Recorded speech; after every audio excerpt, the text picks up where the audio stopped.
Hello dear students, आज की इस वीडियो में हम सॉल्यूशन डिस्कस करने वाले हैं इंडक्टिव एकेडमिक्स के इस सैम्पल पेपर का, जो होपफुली आपने ट्राई तो ज़रूर किया होगा सॉल्व करने का। अगर नहीं किया, डिस्क्रिप्शन में इसका लिंक मैंने दे रखा है। पहले खुद से एक बार अटेम्प्ट ज़रूर इसको करके देखना and then let's see its solution. Let's start with section A. First one, what is incorrect for oxidation reactions? You must know the different definitions of the oxidation, and according to that the right answer will be addition of electrons, because ये basically reduction की definition होती है. Secondly, किन elements के oxides phenolphthalein को pink कर सकते हैं? ऑब्वियसली कोई ऐसा करेगा जो बेसिक नेचर का होगा, एंड मेटल के ऑक्साइड बेसिक नेचर के होते हैं, इस वजह से option number A is the right answer. Third, इनमें से कौन सा सॉल्ट ऐसा है जो न्यूट्रल है, जिसका पीएच 7 रहेगा? तो this is the right answer, because जो KCl है वो कैसे बना होगा? ये बना है पोटाशियम हाइड्रोक्साइड और HCl की रिएक्शन से. जो ये है ये एक स्ट्रॉन्ग बेस होता है और HCl एक स्ट्रॉन्ग एसिड होता है, एंड दोनों ही स्ट्रॉन्ग है, इस वजह से जो ये सॉल्ट रहेगा ना ही एसिडिक होगा ना ही बेसिक होगा, न्यूट्रल रहने वाला है. Next, which among the following is considered to be strongest electrolyte? Electrolytes obviously ऐसे लिक्विड्स होते हैं जो बिजली को कंडक्ट करेंगे. So right answer is dilute acid, because इसमें बहुत सारे हाइड्रोनियम आयन्स होते हैं जिसकी वजह से इलेक्ट्रिसिटी को ही कंडक्ट करता है. नेक्स्ट, जब हम आयरन को स्टीम के साथ रिएक्ट करते हैं तो क्या बनता है? तो बनता है ferrosoferric oxide which is Fe3O4. Next one, which among the following are not the ionic compounds? अच्छा, आयोनिक जो कंपाउंड्स होते हैं वो एक मेटल एंड एक नॉन मेटल के बीच में बनते हैं, है ना? फॉर एग्जाम्पल दिस KCl, जिसमें पोटाशियम मेटल है, क्लोरीन नॉन मेटल है, तो ये आयनिक होगा. सिमिलरली सोडियम क्लोराइड भी एक आयनिक कंपाउंड होगा. तो कौन आयनिक कंपाउंड नहीं है? That is HCl and CCl4. So obviously option number B will be the right answer. Seventh, calamine जो ओर होती है वो किस मेटल की ओर है? वो एक जिंक की ओर होती है. एंड एट्थ वन, पिरुवेट को तोड़ के carbon dioxide, water and energy, ये एग्जैक्टली कहाँ टेक प्लेस होती है process? It take place in the mitochondria, because जो ये एग्जांपल दे रखी है ये एरोबिक रेस्पिरेशन की एग्जांपल है which takes place in the mitochondria. Next one, इन चारों ऑप्शंस में से कौन सा करेक्ट है अबाउट द रिसेप्टर्स? कुछ कुछ कॉमन रिसेप्टर्स हैं, उनकी एग्जांपल्स ये हैं गस्टेटरी, ओल्फैक्टरी, ऑडिटरी रिसेप्टर्स. इनके फंक्शंस बस हमें पता होने चाहिए. गस्टेटरी रिसेप्टर्स क्या डिटेक्ट करते हैं? टेस्ट को. ओल्फैक्टरी रिसेप्टर्स स्मेल को. ऑडिटरी रिसेप्टर्स ऑडियो को या फिर साउंड को. तो ऑब्वियसली करेक्ट जो आंसर बनता है वो बनता है ऑप्शन नंबर ए. Tenth one, other than leaves, Bryophyllum का कौन सा पार्ट है जो वेजिटेटिव प्रोपगेशन में हेल्प कर सकता है? That is stem. 11th one, which is the correct direction of the flow of electrical impulse? तो पहले जो बिल्कुल ही गलत ऑप्शन हैं उनको बाहर कर दो. देखो ये वाला, दोनों के जो डेंड्राइट्स हैं वो एक दूसरे के साथ यहाँ पे कनेक्ट कर रखे हैं. सिमिलरली जो ये है ये भी गलत है. दोनों के जो एक्सोन टर्मिनल्स हैं वो एक दूसरे की तरफ यहाँ पे फेस कर रहे हैं. तो इधर ए और सी is the right answer.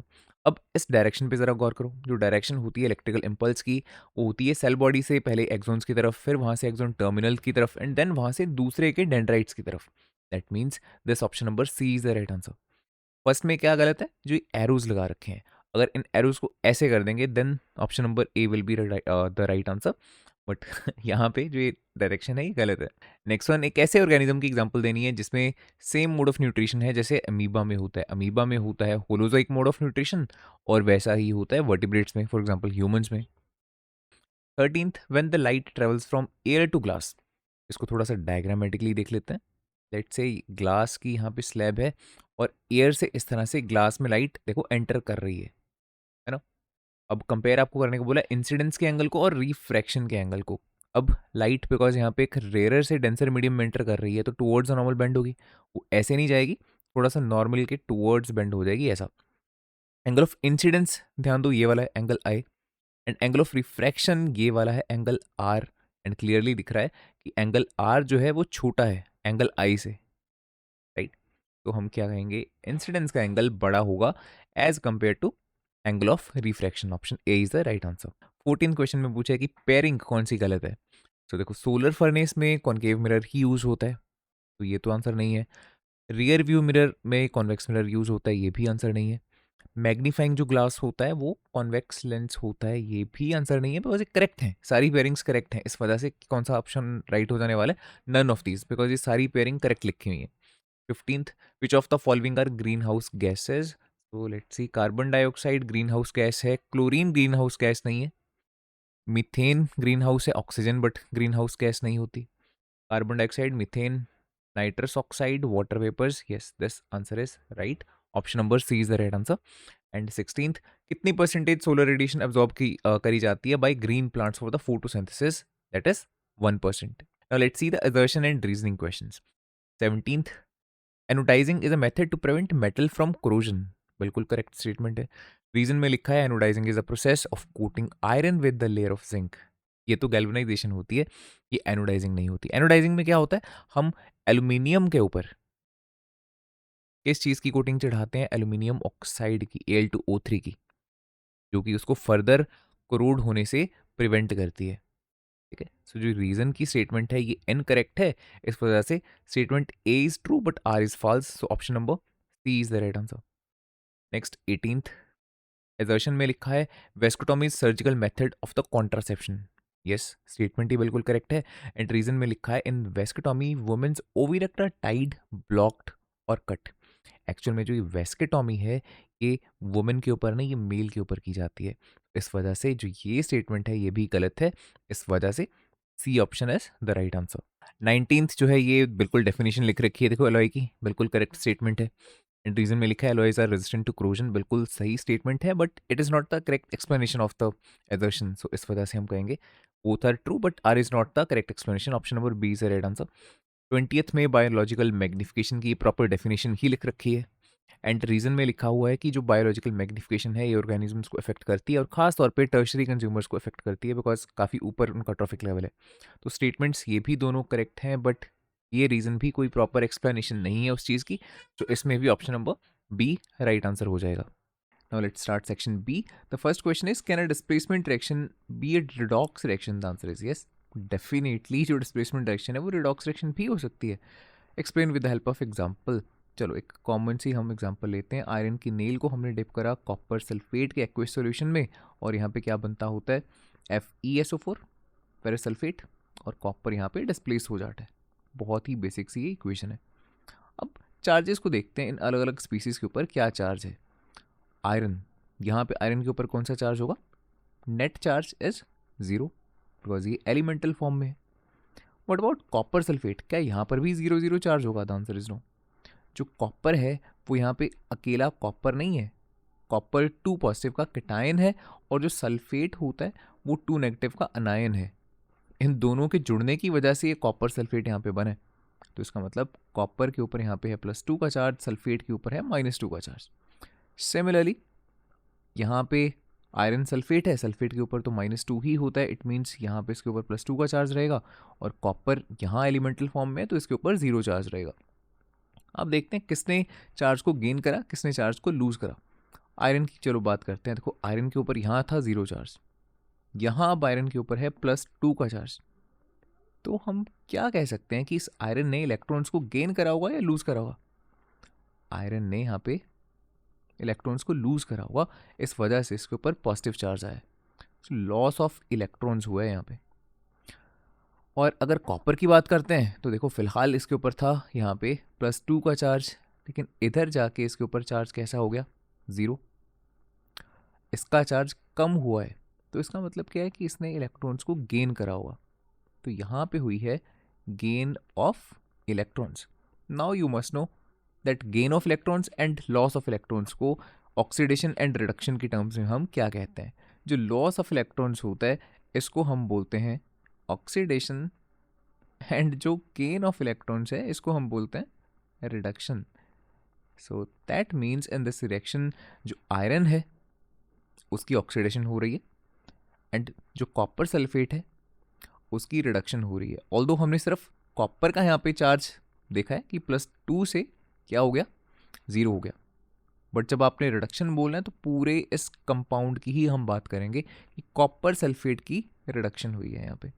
Question number 22 में देखो पूछ रहा है कि ह्यूमंस जैसे जो मल्टी सेलुलर ऑर्गेनिजम्स होते हैं उसमें जो ऑक्सीजन रिक्वायरमेंट है वो सिर्फ डिफ्यूजन से पूरी क्यों नहीं हो सकती। डिफ्यूजन का प्रोसेस हमारे लिए इनसफिशिएंट है। डिफ्यूजन का क्या मतलब है, जिसमें कोई लेट्स से रेस्पिरेटरी पिगमेंट की रिक्वायरमेंट ना हो। फॉर एग्जांपल ह्यूमंस में हीमोग्लोबिन होता है, वो ऑक्सीजन को अपने साथ जोड़ के हमारी बॉडी के हर एक सिंगल सेल तक पहुंचाता है, जितने भी सेल्स हैं हर एक सेल्स तक उसको लेके जाने का काम है हीमोग्लोबिन का। बट जो यूनिसेलुलर ऑर्गेनिजम्स होते हैं उसमें तो ऐसा कुछ नहीं होता, उसमें ऑक्सीजन डायरेक्टली क्या करती है, डिफ्यूज़ करती है, ठीक है। बट ह्यूमंस में ऐसा क्यों नहीं हो सकता? तो इसका जो मेन रीज़न आप लिखोगे दैट इज़ कि ये डिफ्यूजन का जो प्रोसेस है ये बहुत ही स्लो होता है। यूनिसेलुलर ऑर्गेनिजम्स में तो चल जाता है बिकॉज है ही वो एक सिंगल सेल, राइट। उसमें क्या आपको बहुत ज़्यादा स्पीड चाहिए रहेगी। बट ह्यूमंस की अगर बात करेंगे या कोई भी मल्टी सेलुलर ऑर्गेनिज्म की बात करते हो तो उसकी बॉडी ज़्यादा है, उसको ऑक्सीजन भी ज़्यादा चाहिए। तो आप चाहोगे कि जल्दी से जल्दी हर एक सेल तक ऑक्सीजन पहुंचे, और इस चीज़ को डिफ्यूजन अलोन पूरा नहीं कर पाएगी। The B part we have to write the correct sequence, जो कि किसकी जर्नी पूछी है, देखो ऑक्सीजन रिच ब्लड की, जब वो लंग से चल रहा है, ठीक है, और कहाँ तक पहुँच रहा है, various organs of the body तक। सो हाफ पार्ट ही हमें बताना है लंग से लेके किस तरह से एंटर करा और किस तरह से ये यहाँ पे बॉडी तक पहुँचा, इतना पार्ट हमें एक्सप्लेन कर रहा है। तो पहले डायग्रामेटिकली देखते हैं, फिर देखते हैं किस तरह से इसको लिख सकते हैं हम फ्लो चार्ट की हेल्प में। तो लंग से इसने चलना शुरू किया, ये वाली कौन सी वेसल है, किस वेसल के थ्रू ये इस तरह से एट्रियम में एंटर करेगा, बिकॉज ये लंग्स के साथ कनेक्टेड है तो इसको हम बोलेंगे पल्मनरी, और साथ में ब्लड को ये टुवर्ड्स द हार्ट लेके जा रही है, so it must be a vein, so this is pulmonary vein. So पहला काम था लंग्स, लंग्स से पल्मनरी वेन, पल्मनरी वेन से ब्लड एंटर करेगा लेफ्ट एट्रियम में, लेफ्ट एट्रियम के बाद लेफ्ट वेंट्रिकल में, और फिर यहाँ से होता हुआ वो इस ब्लड वेसल के थ्रू बॉडी के अलग अलग पार्ट तक पहुँचेगा। What is the name of this blood vessel, this is the aorta. Okay, so flow chart को हम कुछ इस तरह से यहाँ पे बना सकते हैं इस क्वेश्चन को अटेम्प्ट करने के लिए, कि पहले लंग्स, लंग्स के बाद पल्मनरी वेन पूरा लिखना, ठीक है, फिर लेफ्ट एट्रियम, उसके बाद left ventricle, then aorta, and after that finally to the various body parts. तो इस तरह से इस फ्लो चार्ट की हेल्प से हम इसको आंसर करेंगे। Next one, how do guard cells regulate opening and the closing of the stomatal pore. So as we know, difference यहाँ पे क्रिएट होता है वाटर कंटेंट की वजह से, जो कि इन गार्ड सेल्स के अंदर है। जब यहाँ पे आप देख रहे हो बहुत सारा वाटर इनके अंदर भरा होता है, तब ये टर्जिड होते हैं, बिल्कुल मतलब फूले हुए होंगे, उस टाइम पे स्टोमेटा ओपन रहेगा।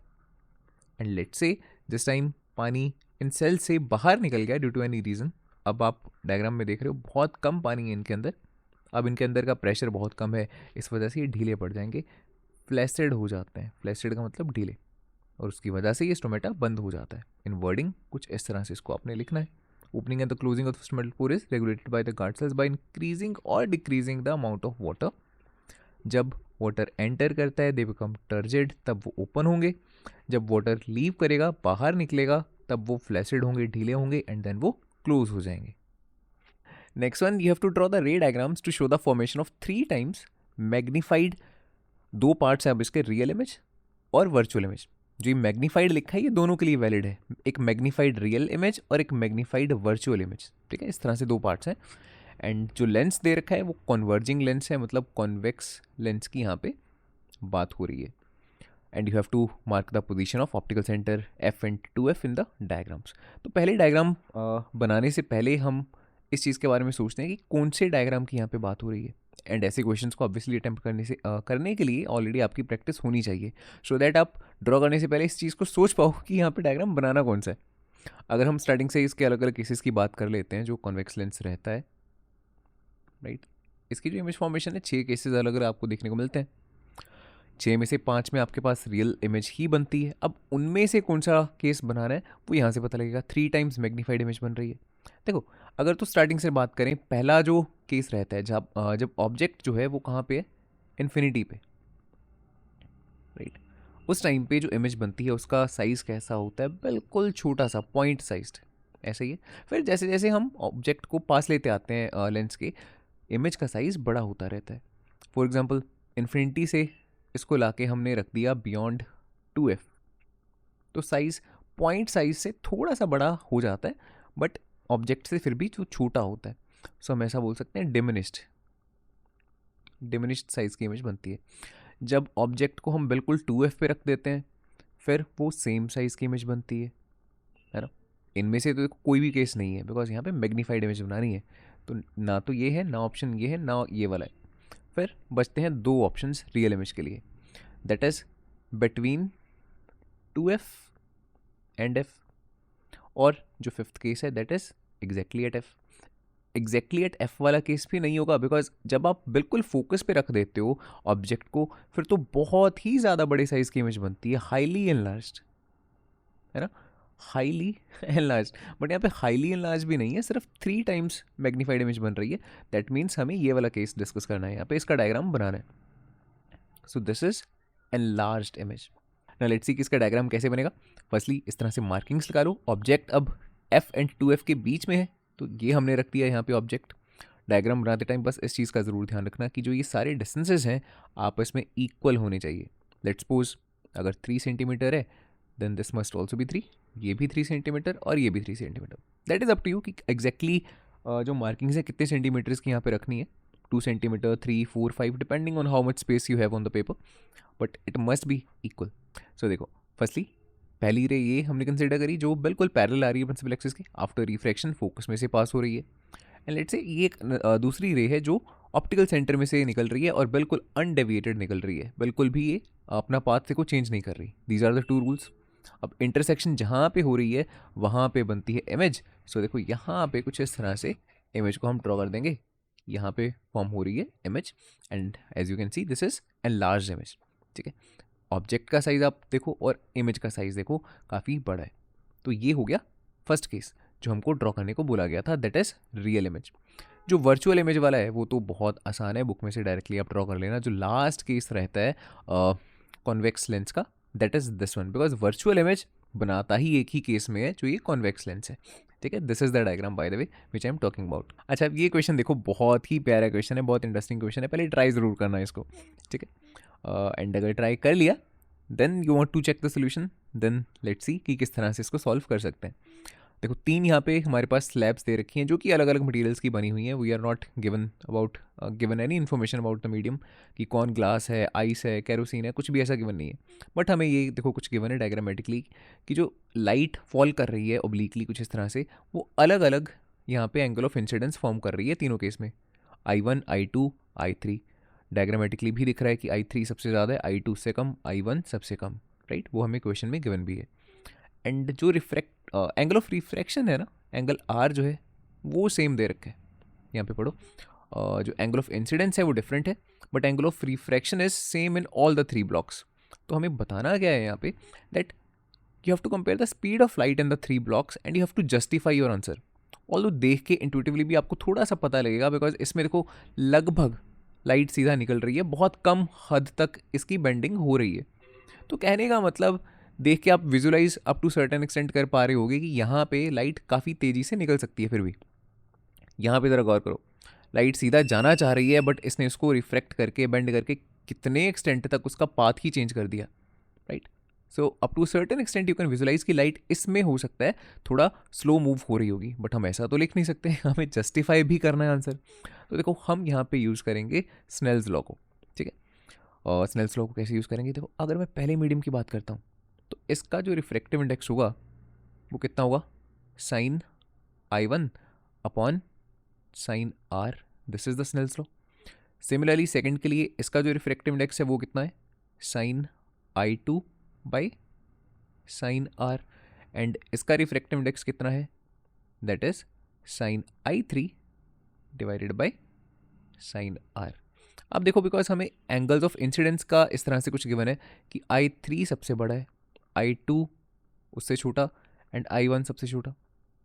तो क्या मैं ऐसा भी कह सकता हूँ कि जो साइन I3 होगा वो सबसे बड़ा होगा, साइन I2 उससे छोटा होगा एंड साइन I1 जो है वो सबसे छोटा होगा। बिकॉज जो एंगल्स हैं I1, I2, I3 ये अक्यूट एंगल्स हैं, और मैथमेटिक्स में जैसे आपने पढ़ा है ट्रिग्नोमेट्री में 0 से 90 डिग्री के लिए अगर हम बात करते हैं तो जैसे जैसे आप एंगल को बढ़ाते हो 0, 30, 45, 60, 90, तो जो उसके साइन की वैल्यू है, साइन ऑफ एंगल, वो भी बढ़ता जाता है। साइन 0 0, साइन 30 पे कितना होता है 1/2, फिर 1/√2, फिर √3/2, फिर 1। तो देखो जैसे जैसे एंगल बढ़ रहा है वैसे वैसे जो ये वैल्यूज़ हैं ये भी बढ़ रही हैं। ठीक है, तो इस वजह से हमने ऐसा बोला कि I3 अगर बड़ा है तो साइन I3 भी सबसे बड़ा होगा, I1 सबसे छोटा है तो साइन I भी सबसे छोटा होगा। ठीक है, अब देखो, बिकॉज साइन i3 सबसे बड़ा है और डिनोमिनेटर तो सब में सेम है, तो अगर मैं रेशियोज़ की बात करूँगा तो ये रेशियो सबसे बड़ी होगी, ये सब उससे छोटी, और ये रेशियो जो है ये सबसे छोटी होगी, बिकॉज साइन आई जो है ये सबसे छोटा है। तो कहने का मतलब क्या है, अगर मैं सभी में इस तरह से साइन आर से डिवाइड कर देता हूँ, let's say sine R sine R sine R, आप अगले स्टेप में भी इसको लिख सकते हो। तो sign i3 base sign R जो है that is nothing but μ3, this is μ2 and this is μ1। अब आपको डायरेक्टली दिख गया कि जो थर्ड मीडियम है उसका रिफ्रैक्टिव इंडेक्स सबसे बड़ा है, राइट, जो हमने बेसिकली विजुलाइज करके बोल दिया था कि हाँ ये इतना रिफ्रैक्ट कर रहा है, देन इतना तो हमें क्लैरिटी हो रही थी कि जो इसका रिफ्रैक्टिव इंडेक्स है वो ज़्यादा निकल के आएगा, बट वो हमने यहाँ पे मैथमेटिकली प्रूव करा है। ठीक है, तो इसका रिफ्रैक्टिव इंडेक्स सबसे ज़्यादा है, इसका मतलब ये सबसे स्लो डाउन कर रहा होगा लाइट को, सबसे तेज़ लाइट निकलेगी इसमें, बिकॉज इसका रिफ्रैक्टिव इंडेक्स सबसे कम है। तो हम क्या लिख देंगे, दैट स्पीड ऑफ लाइट जो फर्स्ट मीडियम में है, लेट्स कॉल इट v1, वो सबसे ज़्यादा है, फिर v2 आएगा, लास्ट में v3 आएगा, इसमें लाइट सबसे स्लो डाउन हो जाने वाली है। अगर आपको ये क्वेश्चन पसंद आया हो इस वीडियो को लाइक जरूर करना और दोस्तों के साथ भी जरूर शेयर कर देना, बिकॉज ये बहुत बढ़िया लेवल के क्वेश्चन हैं। ऐसा नहीं है कि बिल्कुल लास्ट टाइम पे हम बहुत ही ज़्यादा बेसिक क्वेश्चन करते जा रहे हैं, राइट। आपको आइडिया होना चाहिए कि किस तरह के क्वेश्चन को इवन पूछा जा सकता है। धीरे धीरे जो लेवल है, बिकॉज वो बढ़ता जा रहा है क्लास 10th का, राइट, एंड जो केस बेस्ड क्वेश्चन हैं, कॉम्पिटेंसी बेस्ड क्वेश्चन हैं, डेफिनेटली उनमें आपको कुछ ना कुछ इस तरह का क्वेश्चन देखने को मिल सकता है अगर स्नेल्स लॉ के ऊपर क्वेश्चन बनाना हो तो। चलो, इन दिस क्वेश्चन आपको एक फूड चेन दे रखी है एंड फर्स्ट क्वेश्चन में पूछा, if the amount of energy available at the third trophic level is 120 joule. तो this is first level, this is second, this is third. तो मान लो एक इकोसिस्टम में बहुत सारे कैमिलियन हैं, राइट, और जितना भी उनका बायोमास है उनमें let's say 120 joule of energy is there. ठीक है, अब बिकॉज हमें पता है कि 10% एनर्जी का ट्रांसफर होता है अगले से अगले ट्रॉफिक लेवल में, तो अगर सभी कैमिलियंस की बॉडी में overall 120 joule of energy is there, तो टोटल जो कैटरपिलर होंगे उसी इकोसिस्टम में उनमें कितनी एनर्जी रही होगी, इसका 10 टाइम्स, बिकॉज तभी उसका 1/10 पार्ट आगे गया। तो इसका मतलब है इनके पास टोटल 1200 जूल एनर्जी है, दैट मीन्स यहाँ पे 12,000 जूल हो जाएगा। ठीक है, दिस इज द 10% रूल। 12,000 का 10% आगे गया, यहाँ पे 1200 जूल, बाकी का पार्ट जो है जितना भी 90% पार्ट वो इसने वेस्ट कर दिया अलग अलग प्रोसेसेस में, चाहे वो रेस्पिरेशन हो, चाहे वो मेटाबॉलिज्म के दौरान वेस्ट करा हो। ठीक है, सिर्फ 10% जो है वो उसके बायोमास में कन्वर्ट हुआ। जो सेकंड क्वेश्चन है उसमें देखो क्या कह रहा है, is it possible to have 2 more trophic levels in this food chain just before the 4th trophic level.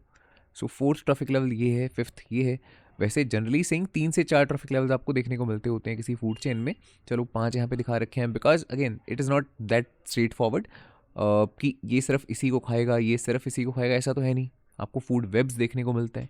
ठीक है, तो चलो मान लेते हैं कुछ हद तक इस तरह से 5 लेवल्स भी हमने शो कर दिए, बट आपसे और पूछ लिया कि 2 और ट्रॉफिक लेवल्स बना सकते हो क्या, टोटल मतलब 7 ट्रॉफिक लेवल्स एक ही चेन में, तो वो चीज़ तो पॉसिबल नहीं हो पाएगी यार। अगर मैं 5 की ही बात करता हूँ, मान के चलते हैं एक बार सिंपल सा केस मानते हैं कि मोंगूस ने सिर्फ स्नेक को खाना है, स्नेक ने सिर्फ कैमिलियन को ही खाना है और किसी चीज़ को नहीं खा रहा है, कैमिलियन ने सिर्फ इन कैटरपिलर्स को ही खाना है और कैटरपिलर ने सिर्फ इन लीव्स को ही खाना है। बिल्कुल हमने स्ट्रेट फॉरवर्ड कर दिया, इनके पास मान लो और कोई भी वैरायटी, कोई और भी ऑप्शन नहीं है। अगर मैं ऐसा कंसिडर करूँ तो इस 120 जूल में से कितनी एनर्जी स्नेक यूज़ करेगा बायोमास को बढ़ाने के लिए, दैट इज़ सिर्फ 12 जूल, बाकी की तो ये वेस्ट कर देने वाला है in the form of heat. And similarly अगर मोंगूस की बात करेंगे तो इसको मिलेगी सिर्फ 1.2 जूल एनर्जी जो ये बायोमास में कन्वर्ट करेगा, बाकी का ये वेस्ट कर देगा। तो आप देखो 12,000 जूल से स्टार्ट कर रहे हैं और इसके पास बेचारे के पास सिर्फ 1.2 जूल मिल रही है। वही बात ध्यान रखना, ये मैं तब बोल रहा हूँ अगर बिल्कुल इसी तरह का एक लीनियर केस हम मान लेते हैं। एक्चुअल में हो सकता है ये और भी कुछ चीज़ें खाए, वैसे केस में it might be a little bit higher on the higher side. ठीक, बट सिंप्लिसिटी के लिए अगर माने तो देखो बहुत ही छोटी सी एनर्जी यहाँ पे इनके पास मिल रही है। ऊपर से यहाँ पे बोला है कि क्या 2 और ट्रैफिक लेवल्स हो सकते हैं, तो भैया अगर 2 और ट्रैफिक लेवल्स मान लो कहीं पे भी बना देंगे, जहाँ मर्जी बना दो, राइट, इट डजेंट मैटर, तो बचेगा ही क्या, बस टॉप मोस्ट लेवल के पास क्या मिलेगा फिर। ठीक है, तो आंसर में हम क्या लिखेंगे कि ऐसा तो पॉसिबल नहीं है, बिकॉज हर लेवल पे जो लॉस ऑफ एनर्जी है वो बहुत ज़्यादा है। 10% सिर्फ यूटिलाइज हो रही है, 90% हीट की फॉर्म में वेस्ट हो रही है, दैट्स वाई बहुत ही कम एनर्जी यहाँ पे बचती है टॉप मोस्ट लेवल्स के पास।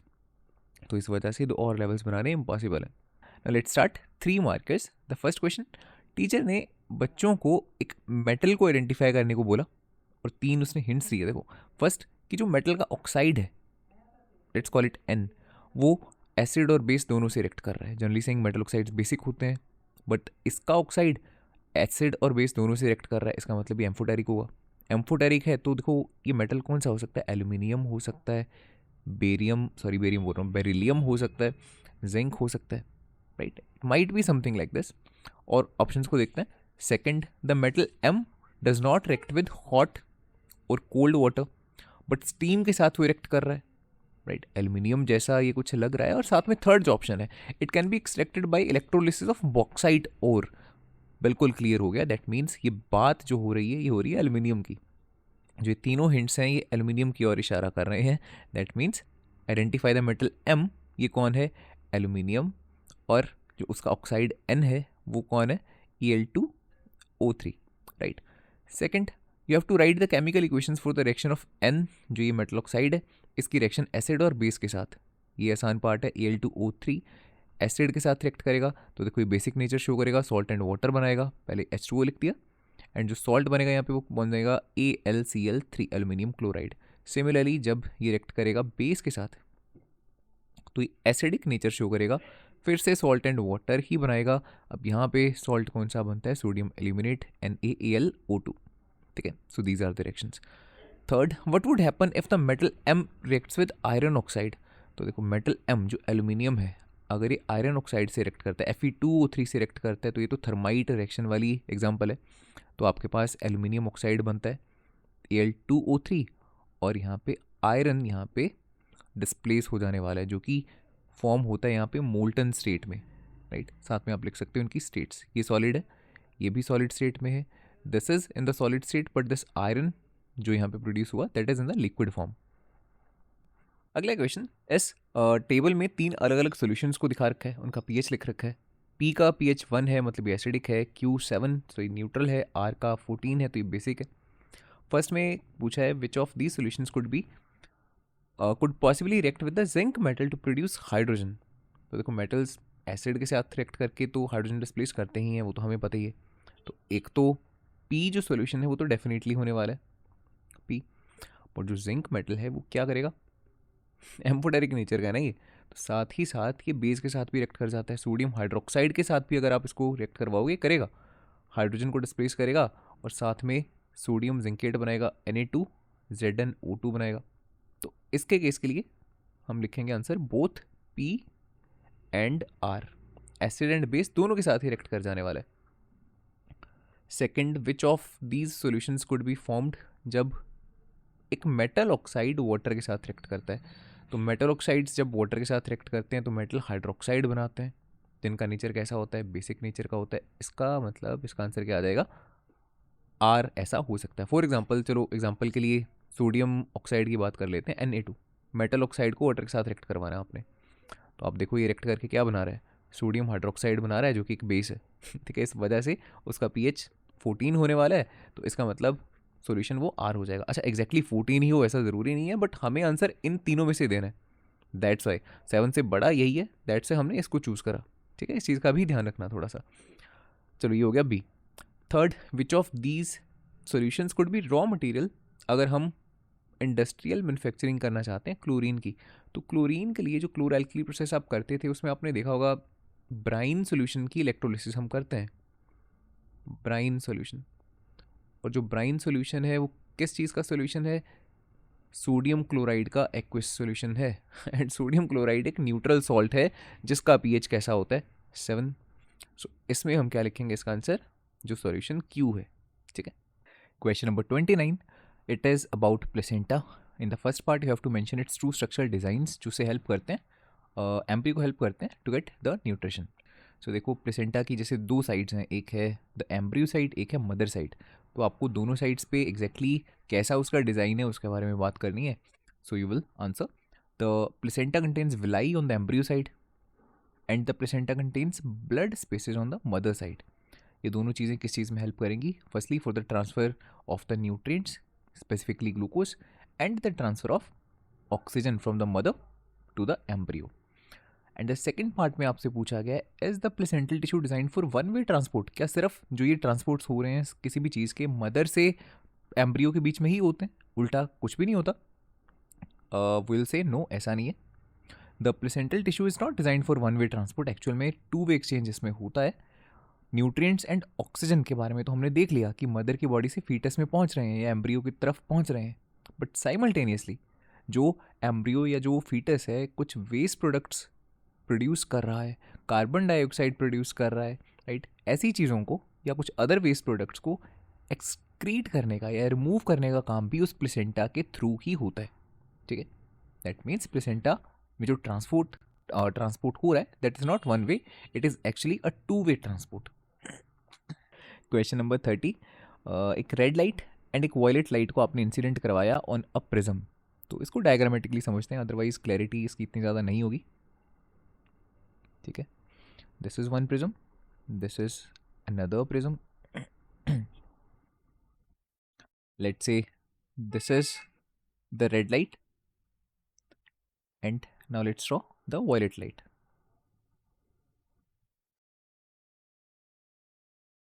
कुछ इस तरह से इंसिडेंट हमने इनको करवा दिया और मान के चलो जो एंगल ऑफ इंसिडेंस है वो सेम है। इस सरफेस के ऊपर हम नॉर्मल ड्रॉ कर देते हैं,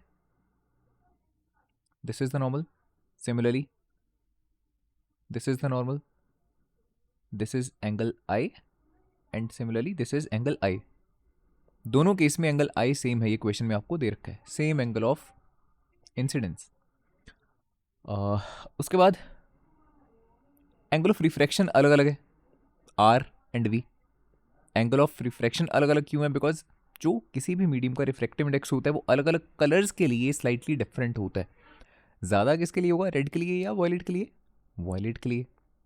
वॉयलेट के लिए किसी भी मीडियम का रिफ्रैक्टिव इंडेक्स ज़्यादा होगा as compare to the red coloured light. इसका मतलब है वॉयलेट जो ये लाइट है ये ज़्यादा डिफ्लेक्शन, ज़्यादा रिफ्रैक्शन कॉज करेगी, ज़्यादा बेंडिंग आपको इसकी देखने को मिलेगी। जो ये रेड लाइट है इसकी डेविएशन कम होगी, ठीक है। लगभग दैट मीन्स ये सीधा, एग्जैक्टली सीधा नहीं, but as compare to violet one काफ़ी हद तक ये सीधा निकलने की कोशिश करेगी, सिर्फ थोड़ा सा ये बेंड करेगी इसके कंपैरिजन में। Are you getting the point?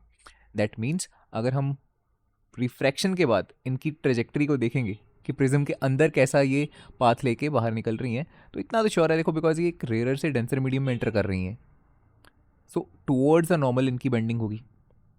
अगर रिफ्रैक्शन ना होती फिर तो इन्होंने सीधा निकल जाना था, but towards the normal it means थोड़ा सा नीचे की तरफ ये बेंड होकर निकलेंगी। रेड कम बेंड होगा, बिल्कुल सीधा तो नहीं जाएगा पर थोड़ा सा बेंड हो जाएगा। रेड को रेड से ही शो कर देते हैं, समझना आसान रहेगा। देखो थोड़ा सा इसने इस तरह से अपना पाथ लिया, बट जो वॉयलेट है उसके केस में ऐसा नहीं होगा। पहले देखते हैं, अगर ये रिफ्लेक्ट ना होती तो इस तरह से निकलती सीधा, बट इसकी बेंडिंग बहुत ज़्यादा होगी और ये इस तरह से, ठीक है, काफ़ी ज़्यादा बेंडिंग आपको इसकी देखने को मिलेगी।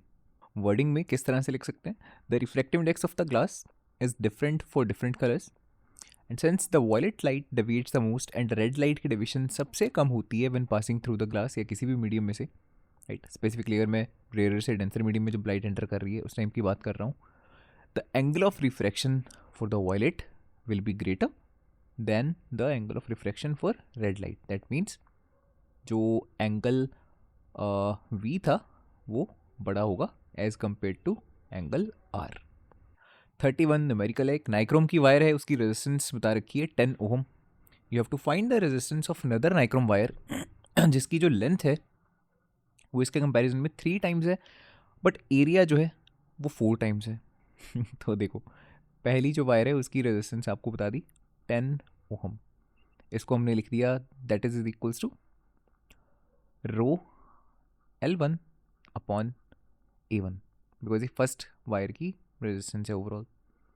जो सेकंड वायर है R2 उसको हम कैसे लिख सकते हैं, रो, बिकॉज मटेरियल सेम है, वो भी नाइक्रोम है, लेंथ अब 3 टाइम्स है, तो जो L2 होगा उसको मैं 3 टाइम्स L1 लिख सकता हूँ, तो सीधा मैं इसको 3 इंटू L1 लिख देता हूँ। सिमिलरली यहाँ पे A2 आएगा, एक्चुअल में सेकंड वायर का एरिया है, बट वो फर्स्ट वायर का कितने टाइम्स हमें दे रखा है, 4 टाइम्स है, तो डायरेक्टली 4 टाइम्स A1 कर देते हैं। अब हमें यहाँ पे दिख रहा है कि R2 is equals to 3/4 multiplied by rho L1 upon A1। R2 is equals to 3/4 multiplied by rho L1/A1 जो ये है, ये तो यही चीज़ बन गई देखो, which is nothing but R1, है ना। सो R2 जो होगा वो 3/4 टाइम्स है किसका, R1 का। R1 कितना है, 10 ओम, तो यहाँ पे 10 लिख लेते हैं, कटिंग करते हैं इसकी, 2 या 5 और 5 3 आर 15, 15/2, दैट मीन्स 7.5 ओहम, इतनी रेजिस्टेंस है R2 जो है। Question number 32. How many pairs of the chromosome are present in the human being? There are total of 23 pairs. 23 pairs में से 20 जो 2 पेयर्स हैं वो तो बिल्कुल ही सेम होते हैं, चाहे एक बॉय है चाहे एक गर्ल है, राइट। इनको क्या बोला जाता है, they are called autosomes. They are exactly similar, exactly same in the male and the female. सिर्फ एक पेयर ऐसा रहता है जो क्या होगा, which is known as sex chromosome, because इसकी वजह से जो सेक्स है वो किसी का मेल या फीमेल हो सकता है, क्रोमोजोम, ठीक है। It determines the sex of a baby. Next और क्या पूछा है, how many types of sex chromosomes are found in the human beings. तो सेक्स क्रोमोजोम्स दो ही तरह के हैं, या तो XX या फिर XY। साथ में आप लिख सकते हो XY अगर क्रोमोजोम है sex chromosome, then the child is a male, a boy. अगर XX है देन इट इज गर्ल। इसी के साथ लिखा है the sex of a newborn child is a matter of chance and none of the parents may be considered responsible for it. इसको आप कैसे जस्टिफाई कर सकते हो, ड्रॉ अ फ्लो चार्ट। तो देखो यहाँ हमने लिखा फादर, यहाँ लिखते हैं मदर। इनके पास कैसे क्रोमोसोम्स हैं, father has XY, mother has XX। अब बात करते हैं गैमीट फॉर्मेशन की, राइट। फादर, अगर मेल गैमेट्स की बात करते हैं that is sperm, it can have X chromosome और Y chromosome. And by the way you must know that जो गैमेट्स होते हैं दे आर हैप्लॉइड सेल्स। इसमें अब पेयरिंग में नहीं प्रेजेंट रहेंगे क्रोमोसोम्स, या तो सिर्फ X रहेगा या सिर्फ Y रहेगा, ठीक है। That's why they are called haploid. Similarly mother की बात करते हैं, देन फीमेल जो गैमेट रहता है दैट इज ओवा। यहाँ तो X एंड X ही है, सो इस वजह से इसमें सिर्फ X की ही पॉसिबिलिटी क्या, वी आर श्योर बेसिकली कि यहाँ पे X ही रहेगा। यहाँ पे पॉसिबिलिटी की बात है दैट जो स्पर्म इस ओवा के साथ फ्यूज़ करेगा उसमें कौन सा क्रोमोजोम है, वी आर नॉट श्योर। उसमें X भी हो सकता है, उसमें Y भी हो सकता है। कुछ स्पर्म्स में X क्रोमोजोम रहता है, कुछ में Y रहता है। दैट मीन्स अगर यहाँ से X क्रोमोजोम वाला जो स्पर्म है ये इस ओवा के साथ फ्यूज़ कर गया, वैसे केस में जो जाइगोट बनेगा उसमें कैसे क्रोमोजोम्स होंगे, X एंड X वाले। सिमिलरली अगर यहाँ से जो Y क्रोमोजोम वाला स्पर्म है वो इस ओवा के साथ फ्यूज़ कर जाए, वैसे केस में जाइगोट कैसा बनेगा, XY क्रोमोजोम वाला, ठीक है।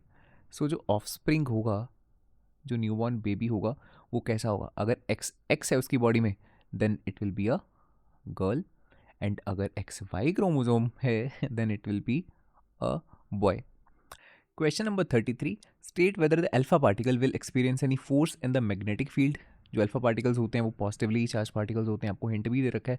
वैसे भी यू मस्ट नो, जो अल्फा पार्टिकल्स जो हैं वो हीलियम के न्यूक्लियस को बोलते हैं। दैट मीन्स हीलियम एटम में से 2 इलेक्ट्रॉन्स को आपने रिमूव कर दिया, उसके ऊपर हीलियम 2 पॉजिटिव, बस ये बच जाएगा ना। हीलियम का सिर्फ न्यूक्लियस बच जाने वाला है, इलेक्ट्रॉन्स को आपने हटा दिया, दैट इज अल्फा पार्टिकल, ठीक है। Basically you must remember that इनके ऊपर पॉजिटिव चार्ज होता है, गिवन हो सकता है कुछ केसेस में ना भी हो। इनको आपने ऑलरेडी वैसे पढ़ रखा है in the gold foil experiment, वहाँ पे भी ये चीज़ आपने कंसिडर करी थी कि इनके ऊपर पॉजिटिव चार्ज है। दैट्स वाई जब गोल्ड फॉयल के ऊपर इनको स्ट्राइक करते थे तो ये डिफ्लेक्ट कर जाते थे, बिकॉज पॉजिटिव एंड पॉजिटिव वो रिपेल करेगा, right, remember. Then the first part, अगर अल्फा पार्टिकल्स को आपने मैग्नेटिक फील्ड में रख दिया बट अल्फा पार्टिकल्स रेस्ट पे है, तो क्या इनके ऊपर कोई फोर्स लगेगी, द आंसर इज नो। देखो इनको आप आंसर कर सकते हो काफ़ी easily using the Fleming's left hand rule, right, that is FB and I. F is the force, B is the magnetic field, I is the current, है ना। अब देखो जो अल्फा पार्टिकल्स हैं वो रेस्ट पे हैं। अगर तो अल्फा पार्टिकल्स मूव कर रहे होते, पॉजिटिव चार्ज है तो जिस भी डायरेक्शन में मूव करेंगे करंट की डायरेक्शन उसी डायरेक्शन में हो जाएगी। मान लो इधर को आ रहे होते आपके towards out of the screen, वैसे केस में this would have been the direction of the current, but अभी वो मूव ही नहीं कर रहे हैं, दैट मीन्स करंट कोई है ही नहीं यहाँ पे, सो जब आई यहाँ पे नहीं होने वाला है, in such a case there will be no force acting on that charge particle, because in दोनों चीज़ों का होना कंपलसरी है. There must be a magnetic force acting on the charge and there must be the movement of the charge particle. अगर ये दोनों चीज़ें होंगी तभी उसके ऊपर कोई फोर्स लगेगा. एंड सेकेंडली जो ये एंगल है, अगर तो ये 90 रहेगा दोनों का, फिर तो मैक्सिमम फोर्स लगेगी. जितना आप इस एंगल को कम करते जाओगे उतनी ही ये फोर्स कम होती जाएगी, और बिल्कुल ही अगर ये एंगल ज़ीरो कर दिया वैसे केस में भी फोर्स नहीं लगती है. सो बेसिकली सिर्फ ये 2-3 फैक्टर्स ही होते हैं, ठीक है, दोनों के बीच का एंगल, जो ये मैग्नेटिक फील्ड की स्ट्रेंथ है और जो ये करंट की स्ट्रेंथ है. इनको चेंज करके, इनके साथ खेल के आप इस फोर्स को कम या ज़्यादा कर सकते हो बेसिकली. ठीक है, तो फर्स्ट का आंसर क्या हो जाएगा, बिकॉज रेस्ट पे है, कोई करंट ही यहाँ पे कॉन्स्टिट्यूट नहीं होगा, इस वजह से there will be no force, तो कोई भी फोर्स के ऊपर नहीं लगने वाली है. सेकंड में बोला है अगर वो मैग्नेटिक फील्ड में मूव कर रहा है but now it is moving parallel to the field line, that means जिधर मैग्नेटिक फील्ड है उसी डायरेक्शन में करंट है, तो वही चीज़ होगी ना, एंगल बिल्कुल खत्म कर दिया, जीरो कर दिया आपने, करंट बिल्कुल इसी की डायरेक्शन में ही हो गया, वैसे केस में भी उसके ऊपर कोई भी फोर्स नहीं लगने वाली है. And the third part, if it moves in the magnetic field perpendicular to the field line, yes, ऐसे केस में उसके ऊपर मैक्सिमम फोर्स लगने वाली है. ठीक है, अब ये वाला केस है, बिल्कुल परपेंडिकुलर हैं ये दोनों चीज़ें, and such a case yes, force लगेगी उस अल्फा पार्टिकल के ऊपर, एंड सबसे ज़्यादा लगने वाली है. Now let's move on to the section D. First question is about ethyl propanoate, जो कि एक कलरलेस कंपाउंड है. इसकी स्मेल पाइनएप्पल की जैसी है बिकॉज एक एस्टर है, they have a fruity smell. इसका स्ट्रक्चरल फॉर्मूला आपको ड्रॉ करके दिखा रखा है. You have to write the names and the chemical formula of the compounds जिनकी रिएक्शन से इसको बनाया जा सकता है. सो देखो, कोई भी एस्टर बनाने के लिए आपको क्या करना पड़ता है, you must have an alcohol, है ना, and you must have a carboxylic acid, और इन दोनों को आपस में आपको रिएक्ट करवाना पड़ता है in the presence of N acid catalyst, right. For example let's say concentrated H2SO4, फिर जाके ये एस्टर एंड वाटर कुछ इस तरह से रिएक्शन टेक प्लेस करती है. तो अगर हमें जो ये गिवन है एस्टर ये बनाना है, ठीक है, ethyl propanoate, that is C2H5 COO C2H5, इसकी फॉर्मेशन करनी है तो हमें किन दो चीज़ों की रिक्वायरमेंट रहेगी. देखो, एक तो अल्कोहल हमें चाहिए रहेगा, इथेनॉल C2H5OH, साथ में कार्बोक्सिलिक एसिड. अब कैसा लें, देखो कार्बन के एटम्स को देखने कितने हमें चाहिए, यहाँ पे 2, यहाँ पे 3 और 2 और, that means 5, total 5 carbon atoms हैं यहाँ पे, 2 यहाँ पे तो है ही हमारे पास. दैट मीन्स कार्बोक्सिलिक एसिड कोई ऐसा लेंगे जिसमें 3 कार्बन एटम्स हों, तभी जाके इक्वेशन बेसिकली बैलेंस हो पाएगी, है ना. सो 3 कार्बन एटम वाला कार्बोक्सिलिक एसिड कौन सा होगा, propanoic acid, propanoic acid which is CH3 CH2 COOH. सभी का नेम लिख देते हैं. This is ethanol, okay, this one is ethyl propanoate. अब आप चेक कर सकते हो इक्वेशन ऑलरेडी बैलेंस है, एंड कुछ इस तरह से हम इसकी फॉर्मेशन यहाँ पे कर सकते हैं. देन अगले पार्ट्स में क्या पूछा गया आपसे, question B says what is the name of this process, because इसमें हम एस्टर फॉर्म कर रहे हैं, इस वजह से इस प्रोसेस को बोला जाता है एस्टरिफिकेशन रिएक्शन. थर्ड में पूछा है इस एसिड का क्या रोल है, क्यों हम यहाँ पे कॉन्सेंट्रेटेड H2SO4 यूज़ करते हैं, बिकॉज हम यहाँ पे वाटर को देखो रिमूव करना चाह रहे हैं, तो यहाँ पे concentrated sulphuric acid dehydrating agent के तौर पे काम करता है. And the last part, you have to write the chemical formula for the propyl methanoate. अब देखो इसके नेम को 2 पार्ट से हमने डिवाइड करा, propyl and let's use separate colour, methanoate. ठीक है, अब कोई भी जो एस्टर होता है उसका जनरल फॉर्मूला ऐसे हम लिखते हैं RCOO R-. इसमें R and R- alkyl groups होते हैं, और अगर इसको ओपन अप करके लिखना हो तो ऐसे ही इसको बना सकते हैं, है ना. अब इसमें जो ये प्रोपाइल वाला अल्काइल ग्रुप है ये कौन सा है, R है या R- है, यू मस्ट रिमेंबर ये इधर वाला रहता है जो ऑक्सीजन के बाजू में रहेगा. Are you getting the point. किसी भी एस्टर के नेम में जो ये वाला पार्ट लिखा होगा, जैसे यहाँ पे लिखा है प्रोपाइल, इस क्वेश्चन में था जैसे इथाइल, ये वो वाला एल्काइल ग्रुप होगा जो इस ऑक्सीजन के बाजू में रहेगा. This is how it's naming works. So propyl है, प्रोपाइल का फॉर्मूला क्या रहेगा, प्रोपेन, बिकॉज C3H8 रहता है उसमें से एक कार्बन, हाइड्रोजन को कम कर दो, C3H7 हो गया, that is propyl. So let's draw C3H7, this is propyl, ये इसका पार्ट हो गया। अब ड्रॉ करना है हमें मिथेनोएट पार्ट। अब देखो जो मिथेनोएट है उसमें ये वाला पूरा पार्ट आ रहा है, दिस इज मिथेनोएट। मिथेनोएट बनाने के लिए पहले ये वाला पार्ट तो करते हैं, कार्बन डबल बॉन्ड O, फिर एक सिंगल बॉन्ड से ऑक्सीजन, ये पार्ट तो हमेशा होगा ही होगा। फिर इसके साथ में क्या जोड़ना है that depends on it's name, कि ये मिथेनोएट है, इथेनोएट है, प्रोपेनोएट है, राइट। उसकी नेमिंग के अकॉर्डिंगली पहले चेक करो कि कितने कार्बन एटम्स यहाँ पे आप ऐड करोगे, बिकॉज यहाँ पे मिथेनोएट लिखा है, मिथ का मतलब सिंगल कार्बन, वो ऑलरेडी यहाँ पे प्रेजेंट है। बट कार्बन के बॉन्ड्स देखो अभी कितने बन रहे हैं, 2 यहाँ पे है, 1 यहाँ पे है, 3 यहाँ पे, इसलिए हमें एक बॉन्ड बना के हाइड्रोजन को यहाँ पे अटैच करना पड़ेगा सो दैट इसकी वैलेंसी यहाँ पे पूरी हो सके। And this is how the propyl methanoate looks like. This is the propyl and this part means methanoate. Next one, 3 resistors हैं, 2 ओहम का, this is 3 ohm and this one is 5 ohm. What is the ratio of the current जो flow कर रहा है इस 2 ohm वाले register में और जो फ्लो कर रहा है इस 3 ओहम वाले रजिस्टर में, और यहाँ पे 10 वोल्ट की बैटरी अटैच्ड है, दिस इज 10 वोल्ट। बिकॉज ये सीरीज सर्किट है, सीरीज सर्किट में हमें पता है कि जो करंट होता है वो इसमें से भी उतना पास करेगा, इसमें से भी सेम ही पास करेगा, इसमें से भी सेम ही पास करेगा। तो फर्स्ट का आंसर हम क्या लिखेंगे, because it is a series circuit so same current passes through 2 ohm resistor as well as 3 ohm resistor. That's why the ratio of the current जो फ्लो कर रहा है दोनों में that is 1:1, because it is exactly same. Question number B, calculate the power dissipated in the 5 ohm resistor. तो इसके लिए power dissipation को हम कैसे कैलकुलेट करें, एक तो ये फॉर्मूला होता है P = V × I, है ना, या फिर हम ये यूज़ कर सकते हैं, अगर यहीं पे V की जगह IR कर देते हैं तो ये I का स्क्वायर R बन जाएगा, या फिर अगर I को V/R कर देते हैं तो V का स्क्वायर बाय R भी बन जाता है। आसान कौन सा रहेगा, करंट हमें गिवन नहीं है डायरेक्टली, करंट को कैलकुलेट ना करना पड़े इसलिए ऐसा करते हैं, डायरेक्टली हम रेजिस्टेंस और वोल्टेज जो ये पोटेंशियल डिफरेंस है इनको यूज़ करते हैं, दैट मीन्स V² / R वाला फॉर्मूला यूज़ कर लेते हैं, P = V का स्क्वायर अपॉन R। सो देखो P = V का स्क्वायर मतलब 10 का स्क्वायर है 100 अपॉन R, कितना रजिस्टर पूछा है 5 ओहम में से, सो डिवाइडेड बाय 5, सो ये हो जाएगा 20 and power is measured in watt, so the answer is 20 watt. ठीक है, अगला part, question number 3, what is the heat dissipated by 2 ohm resistor in 10 seconds. तो हीट डिसिपेशन को आप किस तरह से मेजर करते हो, using the joule's law of heating which is I का square into R into T। So ultimately हमें करंट को कैलकुलेट करना ही पड़ेगा। सो देखो कैलकुलेट करते हैं, पहले तो हमें ये देखना पड़ेगा कि सर्किट की टोटल रेजिस्टेंस कितनी है, 5, 6, 7 और 8, 9, 10 ओम सीरीज़ में कनेक्टेड है, सो डायरेक्टली ऐड कर दिया, है ना। एंड अगर मैं पहले इसको मैं मिटा देता हूँ, हमने लिखा R series that is 2 + 3 + 5 that is equals to 10 ohm total resistance.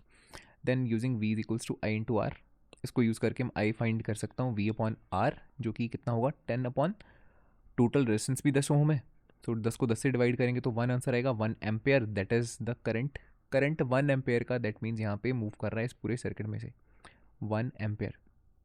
अब हम यूज़ करते हैं H = I का square into R into T। So H = I का स्क्वायर 1 R, जो कितने रेजिस्टेंस में से पूछा गया, देखो 2 ओम वाले रेजिस्टर में से, तो यहाँ लिखा 2, एंड जो टाइम है दैट इज़ 10 सेकेंड। ऐसा यूनिट्स टाइम के सेकेंड्स होते हैं, सो सेकेंड्स में ही रखेंगे, कोई कन्वर्जन वगैरह की रिक्वायरमेंट हमें है ही नहीं। डायरेक्टली हीट को यहाँ पे कैलकुलेट करा, 2 को 10 से मल्टीप्लाई करा 20, एंड हीट के एनर्जी के जो ऐसे यूनिट्स होते हैं वो जूल होते हैं, so total heat dissipated is 20 joule. अब जो लास्ट क्वेश्चन है डी पार्ट, बहुत इंटरेस्टिंग है, ध्यान से देखो। 2 रजिस्टर्स हैं, अगर उनको सीरीज में कनेक्ट करते हैं तो रिजल्ट आता है 10 ओम का, अगर पैरेलल में करते हैं तो 2.4 का।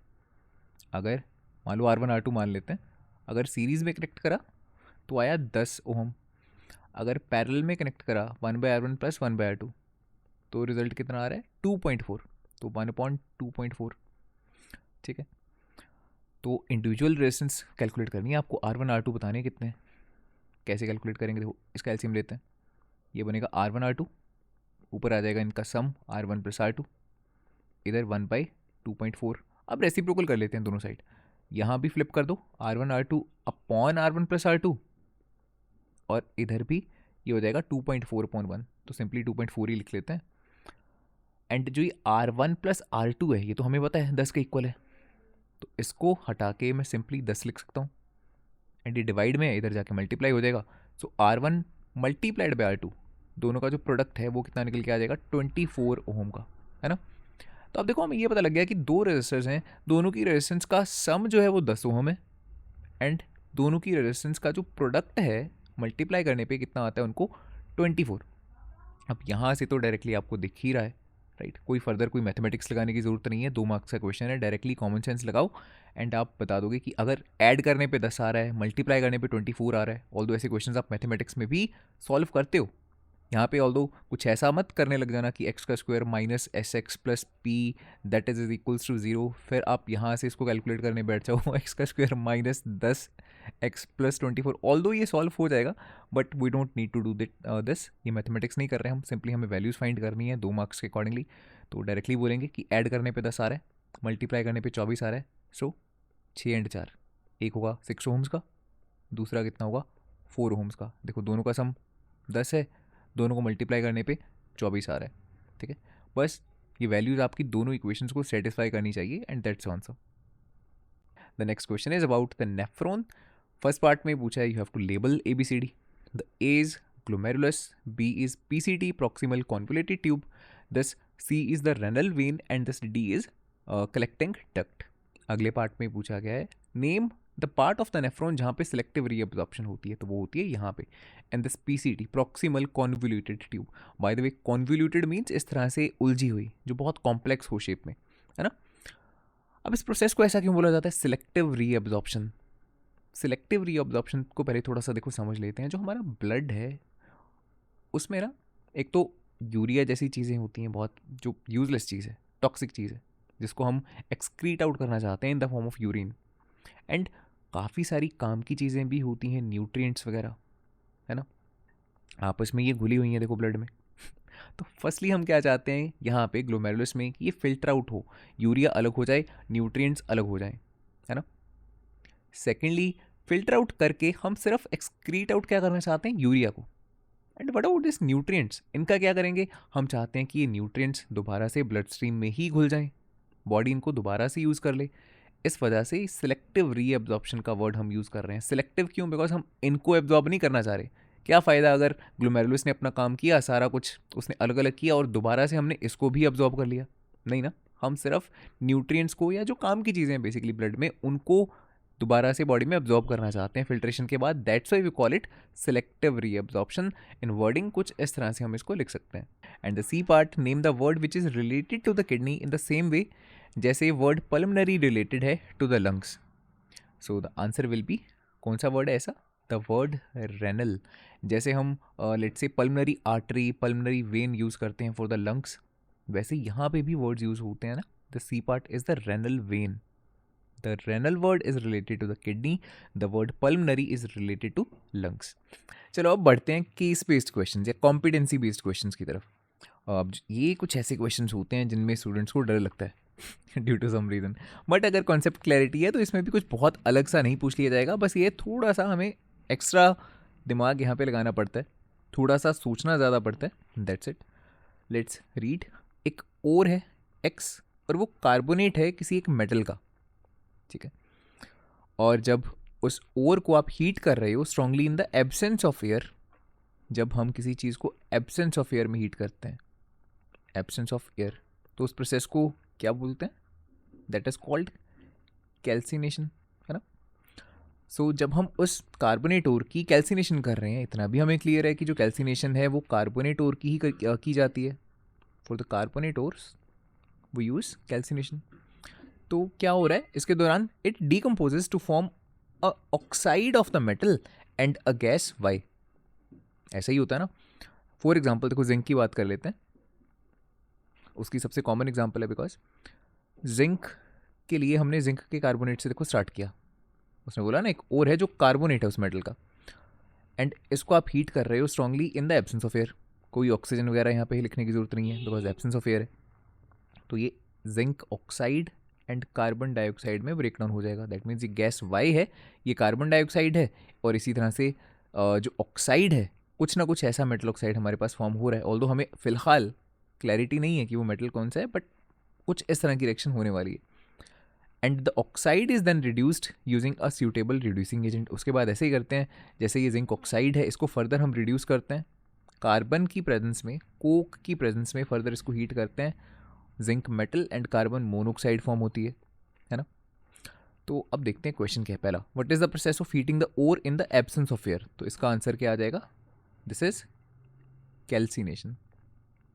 क्वेश्चन नंबर सेकंड, अगर जो ये मेटल है ये जिंक है, हमने जिंक की फॉर्म में ही लिखी है ना यहाँ पे, अगर मेटल जिंक है तो क्या केमिकल इक्वेशंस बनेंगी for the decomposition of the x and further जो हम रिडक्शन कर रहे हैं. सो इन दोनों रिएक्शंस के बारे में आपको पूछ रखा है, एंड ये दोनों रिएक्शंस ऑलरेडी बैलेंस फॉर्म में ही है. देखो the last part, why is carbon not a suitable reducing agent for all the metal oxides.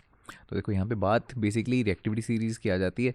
अगर हम रिएक्टिविटी सीरीज लिखते हैं, देखो ऊपर की तरफ रिएक्टिविटी बढ़ती है, राइट.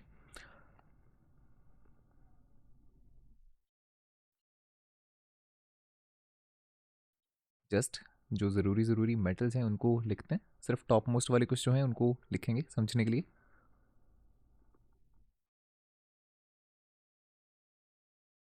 ओके, इनके नीचे वालों को फिलहाल मैं इग्नोर कर रहा हूँ. अब देखो, अगर तो जो मेटल है वो कार्बन से नीचे लाई कर रहा है कोई, फॉर एग्जांपल जो जिंक है, अब नीचे लाई करने का क्या मतलब है कि कार्बन के कंपैरिजन में कम रिएक्टिव है. तो ऐसे मेटल्स के ऑक्साइड्स के लिए हम कार्बन को यूज़ कर सकते हैं as a reducing agent, because zinc oxide plus carbon coke की प्रेजेंस में, दैट मीन्स हमने इसको बर्न किया, हीट किया, heat is the right word, and we get zinc and carbon monoxide, है ना.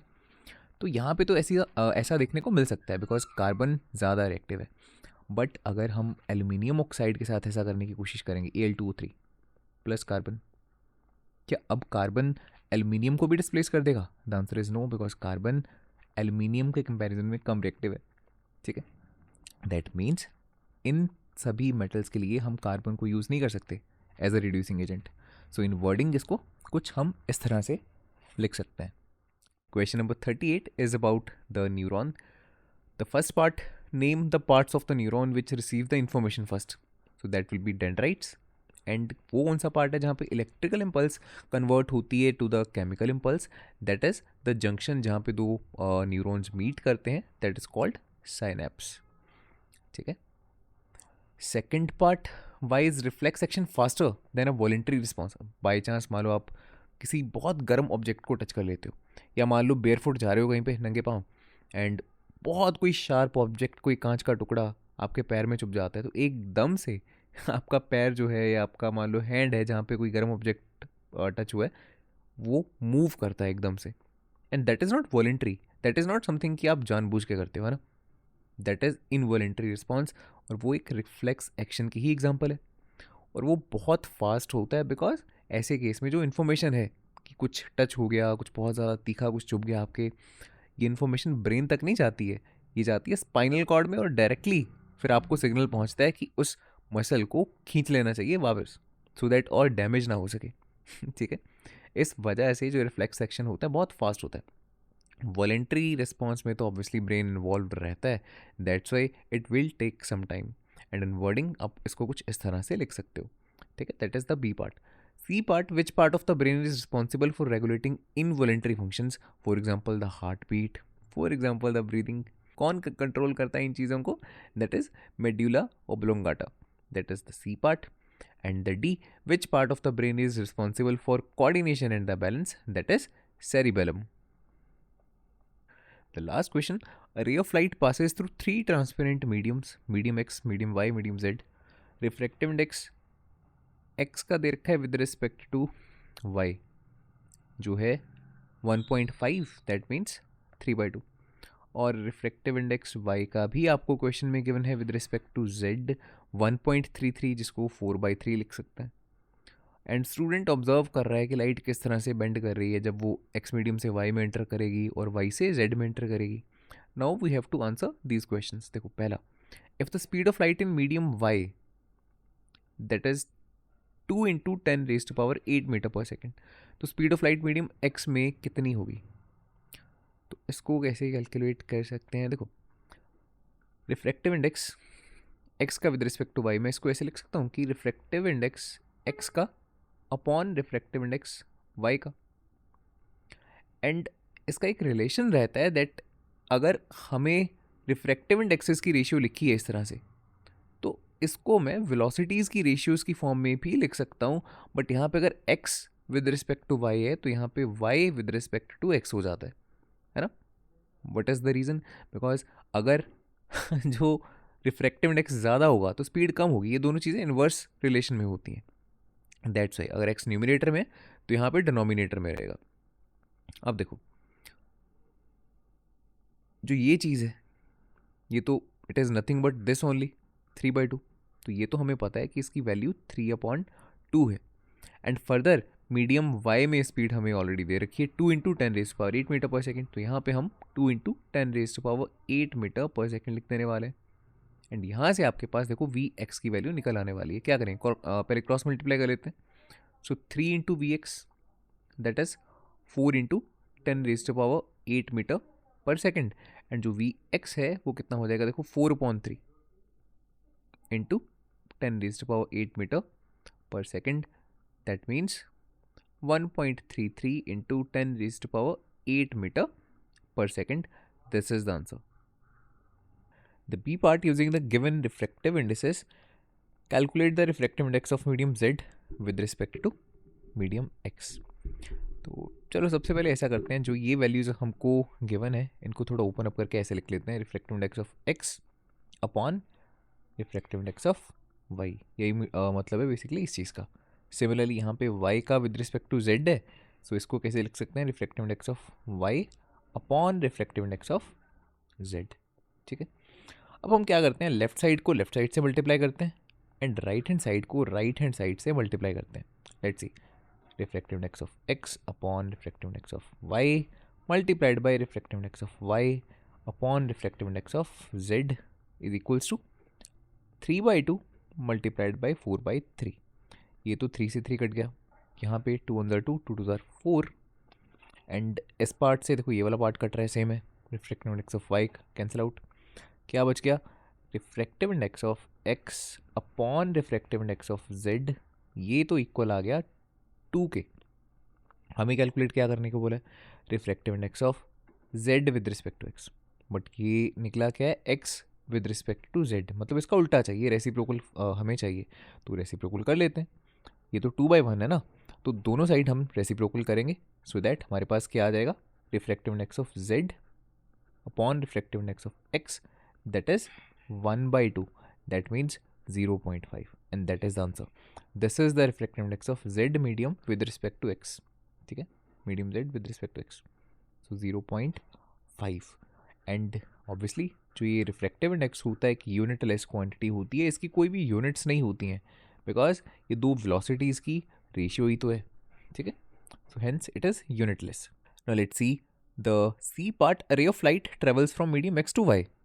देखो ये इंटरफेस है, ये मीडियम x है, ये y है, यहाँ से कुछ ऐसे रे ऑफ लाइट आ रही है एंड जो ये एंगल ऑफ इंसिडेंस है ये आपको गिवन है 45 डिग्रीज का। ठीक है, and you have to calculate the angle of refraction in the medium y।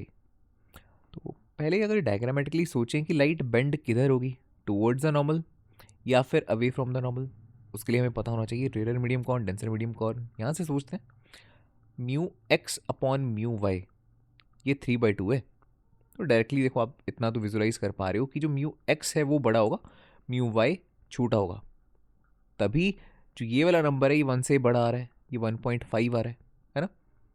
तो x का रिफ्रैक्टिव इंडेक्स ज़्यादा है, मतलब ये एक डेंसर मीडियम है एंड जो y है वो इसके कंपैरिजन में रेयर मीडियम है। तो लाइट अगर डेंसर से रेयर में जा रही है तो इतना क्लियर है कि वो टुवर्ड्स नहीं away from the normal bend करेगी, तो कुछ ऐसा आपको देखने को मिलेगा, है ना। तो आप आंसर 45 से बड़ा ही आएगा, इतना तो क्लियर है। एग्जैक्टली कितना होगा, let's use the Snell's law.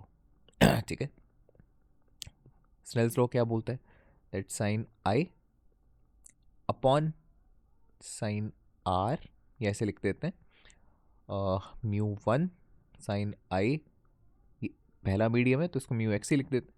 जितनी क्लैरिटी रखोगे उतना बेटर है, सो दैट कन्फ्यूजन ना रहे। And mu Y and sine R, this is angle of refraction. अब देखो ज़रा, mu X upon mu Y that is sine R upon sine I, है ना। म्यू वाई को मैं इधर ले गया और साइन आई को मैं उधर डिनोमिनेटर में ले गया, so that mu X upon mu Y की जो वैल्यू है वो हम पुट कर सकें 1.5, यहाँ लिख दिया 1.5। एंड साइन आर या साइन आई में से हमें किसी की वैल्यू पता है, हमें एंगल ऑफ इंसिडेंस पता है 45 है, तो आई की जगह हमने कर दिया यहाँ पे देखो 45। एंड साइन 45 कितना होता है 1/√2, यहाँ कर देंगे 1/√2। इस 1.5 को भी फ्रैक्शन में ले आते हैं 3/2। अब देखो ज़रा, साइन आर कितना बन जाने वाला है 3/2 मल्टीप्लाइड बाई 1/√2, सो ये 3/2√2 हो जाने वाला है। And angle of refraction basically आपको कुछ कैलकुलेट नहीं करना, जस्ट साइन को इधर ला के इसको इन्वर्स में लिख देना है, साइन इन्वर्स 3/2√2, ठीक है। इसके फर्दर कोई भी कैलकुलेशन आपको नहीं करने की ज़रूरत है, बिकॉज एग्जैक्ट कोई आंसर आप निकाल ही नहीं पाओगे मैनुअली। आई होप स्टूडेंट्स आपको ये सैम्पल पेपर बहुत पसंद आया होगा, और बहुत सारे क्वेश्चन इसमें ऐसे हैं जो बहुत ही बढ़िया लेवल के हैं, एंड उनकी तैयारी करके या उनको किस तरह से सॉल्व किया जाता है उनको देख के ज़रूर आपको डेफिनेटली मज़ा आया होगा। एंड अगर ये वीडियो अच्छी लगी हो अपने दोस्तों के साथ भी ज़रूर शेयर कर देना, और अगर आप इस चैनल पर नए हो तो इस चैनल को सब्सक्राइब करना मत भूलना। Thanks for watching.